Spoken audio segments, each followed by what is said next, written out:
Hi hello నమస్తే welcome back to our channel. నా channel కనుక మొదటిసారి చూస్తున్నట్టయితే ప్లీజ్ అందరూ కూడా తప్పకుండా సబ్స్క్రైబ్ చేసుకోండి. ఇక వీడియోలోకి వెళ్తే టమాటా పచ్చడి అండి. ఇక లేట్ చేయకుండా వీడియోలోకి అయితే వెళ్ళిపోదాం. ముందుగా బాగా పండినటువంటి టమాటా తీసుకోవాలండి. ఒక పావు కేజీ అయినా హాఫ్ కేజీ అయినా పర్వాలేదు. హాఫ్ కేజీ అయితే 10 నుంచి 12 వరకు పచ్చిమిర్చి అయితే యాడ్ చేసుకోవాలి. అయితే దీంట్లో ఆయిల్ అనేది ఒక్క చుక్క కూడా వేయట్లేదండి.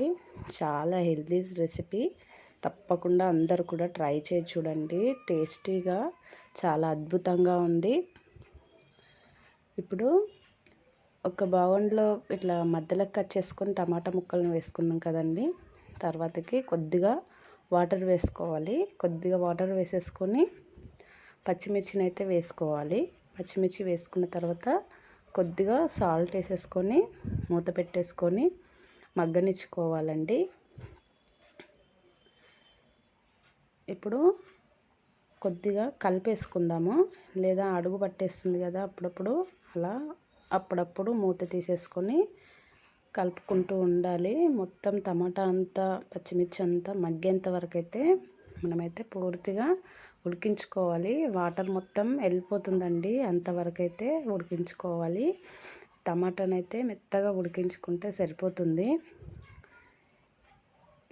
కొద్దిగా చింతపండుని కూడా వేసుకుంటున్నానండి. ఒక రెబ్బ అయితే సరిపోతుంది.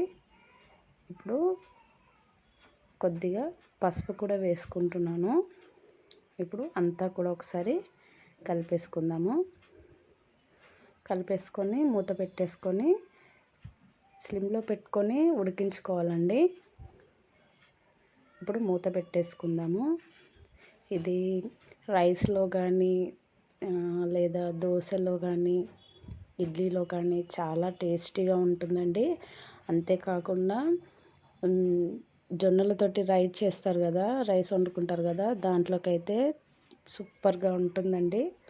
నేను ముందు వీడియోలో జొన్నలతో ఎలా రైస్ చేయాలో కూడా చూపిస్తాను. చూడండి, మొత్తం అంతా మగ్గిపోయింది. ఇలా అయితే సరిపోతుందండి. వాటర్ అంతా వెళ్ళిపోయింది చూడండి. ఇప్పుడు వెల్లుల్లి వేసుకొని ఫైన్గా గ్రైండ్ చేసేసుకుంటే సరిపోతుంది. ఎంతో టేస్టీ అయిన టమాటా చట్నీ రెడీ అయిపోయింది. Thank you for watching.